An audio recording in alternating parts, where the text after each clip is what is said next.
हरि का गाहकू होवे सो लय पाए, रत्नु विचारा। गुरु साहिब बहुत गहरी और सुंदर शिक्षा दे रहे हैं कि नाम की कमाई वही जीव सच्चे अर्थों में कर सकता है जो हरि का ग्राहक बन जाता है।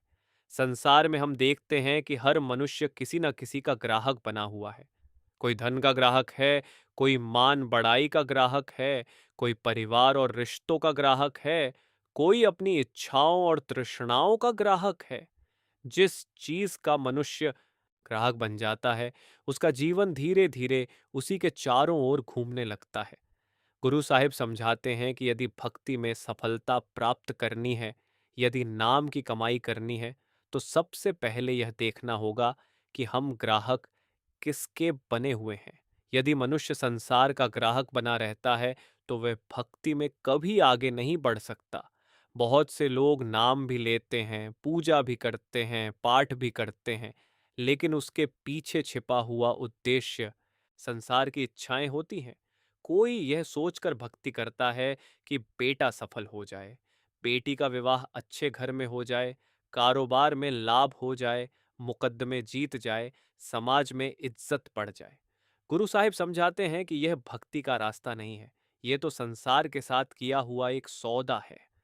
सच्ची भक्ति वह है जिसमें मनुष्य केवल परमात्मा को पाने की चाह रखे। जब तक दिल के अंदर परमात्मा से मिलने का सच्चा प्रेम, सच्चा इश्क पैदा नहीं होता, तब तक नाम की कमाई में सफलता नहीं आती।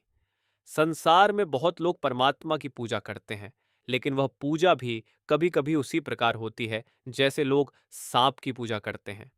कोई व्यक्ति सांप की पूजा इसलिए नहीं करता कि उसे सांप से प्रेम होता है, वह इसलिए पूजा करता है कि सांप का डंक उसे न लगे। उसी प्रकार कई लोग परमात्मा की भक्ति भी इस डर से करते हैं कि कहीं जीवन में कोई विपत्ति न आ जाए, कहीं व्यापार में नुकसान न हो जाए, कहीं परिवार में कोई दुख न आ जाए।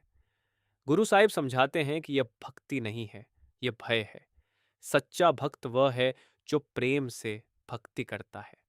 वह परमात्मा से कोई सौदा नहीं करता, उसे परमात्मा से कुछ मांगना नहीं होता, उसे केवल अपने मालिक से मिलना होता है। सच्चे भक्त की भावना ये होती है कि उसे रचना नहीं चाहिए, उसे रचयिता चाहिए, उसे दांतों की नहीं बल्कि दाता की चाह होती है। गुरु साहिब आगे समझाते हैं कि परमात्मा की भक्ति उसके भाणे में रहकर करनी चाहिए। भाणे में रहने का अर्थ यह है कि जिस अवस्था में भी परमात्मा हमें रखे, उसी अवस्था में रहकर उसकी भक्ति करते रहना चाहिए। यदि जीवन में सुख मिले तो भी उसी का धन्यवाद, यदि दुख मिले तो भी उसी का धन्यवाद। गुरु साहिब कहते हैं, जो राजू देहि तकवन बढ़ाई, जो भीख मंगा वही तकिया खटी जाए। अर्थ यह है कि यदि परमात्मा संसार का राजपाट भी दे दे तो भी उसमें कोई विशेष बढ़ाई नहीं है, और यदि भिक्षा मांगने की अवस्था भी आ जाए तो भी उसमें कोई कमी नहीं है। भक्त के लिए दोनों अवस्थाएं समान होती हैं, क्योंकि भक्त का लक्ष्य संसार की परिस्थितियां नहीं बल्कि परमात्मा से मिलन होता है। इस स्थिति को समझाने के लिए एक बहुत सुंदर उदाहरण दिया जाता है। समुद्र में चलने वाले जहाज के साथ अक्सर एक कौवा उड़ता रहता है। वह कभी जहाज से उड़कर बहुत दूर चला जाता है, इधर उधर भटकता है, लेकिन जब थक जाता है तो उसे बैठने के लिए कोई ठिकाना नहीं मिलता। चारों ओर केवल समुद्र का पानी ही पानी होता है। अंत में वह फिर उसी जहाज पर आकर बैठ जाता है। इसी प्रकार हमारी आत्मा की भी यही अवस्था है। आत्मा संसार में बहुत भटकती है, कभी धन में सुख ढूंढती है, कभी रिश्तों में सुख ढूंढती है, कभी मान बढ़ाई में सुख ढूंढती है, लेकिन अंत में उसे अनुभव होता है कि इन सब चीजों में स्थायी शांति नहीं है। तब वह फिर उसी परमात्मा की ओर लौटती है। गुरु साहिब समझाते हैं कि इच्छाओं और तृष्णाओं के साथ की गई भक्ति भी मनुष्य को मुक्त नहीं कर सकती। यदि मनुष्य इच्छाएं लेकर भक्ति करता है, तो परमात्मा उन इच्छाओं को पूरा करने के लिए उसे फिर संसार में भेज देता है। गुरु नानक साहिब कहते हैं, देंदा दे लैंदे थकी पाही। परमात्मा तो देते देते कभी नहीं थकता, लेकिन लेने वाले एक दिन थक जाते हैं। मनुष्य जितनी इच्छाएं लेकर भक्ति करता है, परमात्मा उन इच्छाओं को पूरा करने के लिए उसे बार बार जन्म देता है। इसलिए इच्छाओं के साथ की गई भक्ति हमें संसार के चक्र से बाहर नहीं निकाल सकती। जब मनुष्य इन इच्छाओं से थक जाता है और केवल परमात्मा को ही मांगना शुरू कर देता है, तब परमात्मा उस पर दया करता है और उसे अपने साथ मिला लेता है। इसी बात को समझाने के लिए एक सुंदर उदाहरण दिया जाता है। जब माता पिता अपने छोटे बच्चे को बाहर खेलने के लिए आया के साथ भेजते हैं, तो आया हर प्रकार से बच्चे का मन बहलाने की कोशिश करती है। कभी उसे मिठाई देती है, कभी खिलौने देती है, कभी कहानी सुनाती है। जब तक बच्चा इन चीजों में लगा रहता है, माता पिता भी निश्चिंत रहते हैं। लेकिन यदि बच्चा इन सब चीजों को ठुकरा दे और रोते हुए केवल अपने माता पिता को पुकारने लगे, तो माता पिता से यह सहन नहीं होता।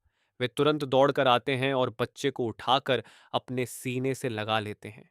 इसी प्रकार जब तक मनुष्य संसार के खिलौनों में लगा रहता है, परमात्मा भी उसे उसी में लगा रहने देता है। लेकिन जब मनुष्य संसार की सभी इच्छाओं को छोड़कर केवल परमात्मा को पुकारता है, तब वह परमात्मा भी दया करके उस आत्मा को अपने पास खींच लेता है। महात्मा कहते हैं, आसाम पर्वत जेडिया मौत तणावा हेठ। अर्थ यह है कि मनुष्य की इच्छाएं पर्वत के समान बड़ी होती हैं, लेकिन मृत्यु उसके पैरों के नीचे खड़ी रहती है। मनुष्य को यह भी पता नहीं होता कि उसके जीवन में कितने वर्ष शेष हैं। हर दिन हम देखते हैं कि हमारे आसपास के लोग इस संसार को छोड़कर चले जाते हैं। यदि मनुष्य अपनी सभी इच्छाओं को पूरा करना चाहे, तो शायद उसके लिए कई जन्म भी कम पड़ जाए। इसलिए गुरु साहिब समझाते हैं कि इच्छाओं में उलझने के बजाय मालिक का ग्राहक बनकर नाम की कमाई करनी चाहिए। गुरु साहिब आगे कहते हैं, अंदरू खोल दिन दिसट देखे मुक्ति भंडारा। जब मनुष्य मालिक का ग्राहक बनकर नाम की कमाई करता है, तब उसकी अंतर की आंखें खुलने लगती हैं। वह उस नूर को देखना शुरू कर देता है जो हर एक के भीतर चमक रहा है। उसके अंदर के कान भी खुल जाते हैं और वह उस शब्द की आवाज को सुनना शुरू कर देता है जो हर समय भीतर गूंज रही है। आत्मा की जो देखने की शक्ति है उसे निरत कहा गया है, और जो सुनने की शक्ति है उसे सुरत कहा गया है। जब मनुष्य नाम की कमाई करता है, तो सुरत शब्द की आवाज को सुनना शुरू कर देती है और निरत उस प्रकाश को देखना शुरू कर देती है। इसी शब्द की आवाज और इसी प्रकाश के सहारे आत्मा अपने असली घर की दिशा पहचान लेती है। मान लीजिए कोई व्यक्ति शाम के समय टहलते टहलते बहुत दूर निकल जाए और अंधेरा हो जाए। उसे यह भी पता न रहे कि उसका घर किस दिशा में है। यदि वह खड़ा होकर ध्यान से सुने और उसे कहीं से किसी घंटी की आवाज या किसी के शब्द पढ़ने की आवाज सुनाई दे, तो वह उसी आवाज को पकड़कर दिशा पहचान लेगा। अब यदि उसके हाथ में टॉर्च भी हो जाए, तो वह रास्ता भी देखता हुआ अपने घर तक पहुंच सकता है। इसी प्रकार शब्द की आवाज दिशा बताती है और शब्द का प्रकाश रास्ता दिखाता है। हम सब आत्माएं परमात्मा के घर से भटकी हुई हैं। परमात्मा ने हमारे भीतर वह शब्द की आवाज भी रखी हुई है और वह नूर का प्रकाश भी रख दिया है। यदि मनुष्य उस आवाज को पकड़ ले और उस प्रकाश को देखना सीख जाए, तो वह अपने असली घर की ओर लौट सकता है। कबीर साहिब कहते हैं, दीवा बल अगम का बिन बाती बिन तेल। ये जो अगम की ज्योति है, यह बिना बत्ती और बिना तेल के हर समय चल रही है। संसार की ज्योतियां बत्ती और तेल पर निर्भर होती हैं। यदि बत्ती समाप्त हो जाए या तेल समाप्त हो जाए, तो ज्योति बुझ जाती है। लेकिन जो ज्योति हमारे भीतर जल रही है, उसे किसी बत्ती या तेल की आवश्यकता नहीं है। वह हर समय स्वयं ही जलती रहती है। गुरु साहिब कहते हैं, अंतरी ज्योति निरंतरी बाणी साचे साहिब सिहू लिवलाई। हर एक के अंदर ज्योत जल रही है और उसी ज्योत के अंदर से मीठी और सुरीली वाणी निकल रही है। जो भाग्यशाली जीव उस ज्योत के दर्शन करते हैं और उस शब्द की आवाज को पकड़ लेते हैं, उनका संसार से मोह समाप्त हो जाता है और उनका प्रेम परमात्मा से जुड़ जाता है। इसी सत्य को हजरत ईसा ने भी समझाया कि यदि तेरी आंख एक हो जाए तो तेरा संपूर्ण शरीर प्रकाश से भर जाएगा। इसका अर्थ यह है कि जब मनुष्य अपनी चेतना को 9 द्वारों से समेटकर आंखों के पीछे केंद्रित कर लेता है, तब उसके भीतर प्रकाश प्रकट होने लगता है। महात्मा पलटू साहिब कहते हैं, उलटा कुआ गगन में तिस में जरय चिराग बिन रोगण बिन बाती।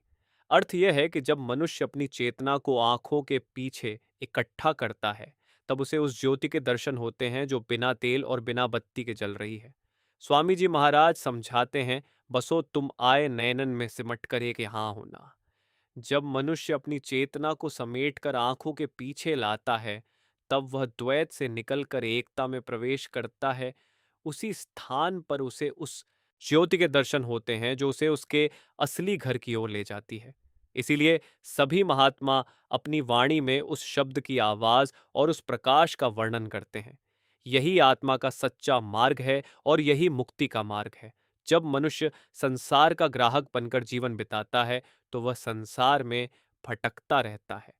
लेकिन जब वह मालिक का ग्राहक बन जाता है और केवल मालिक को पाने की इच्छा से नाम की कमाई करता है, तब उसके भीतर वह नूर प्रकट होने लगता है और वह शब्द की आवाज को सुनना शुरू कर देता है। धीरे धीरे उसकी आत्मा मंजिल दर मंजिल आगे बढ़ती है और अंत में अपने असली घर पहुंच जाती है।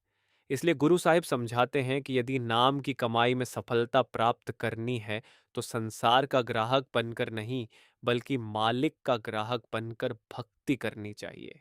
जब मनुष्य सच्चे प्रेम से परमात्मा को पुकारता है, तब परमात्मा भी अपनी दया, मेहर और बख्शिश से उस आत्मा को अपने साथ मिला लेता है। यही मनुष्य जीवन का सबसे बड़ा उद्देश्य है और यही सबसे बड़ी सफलता है।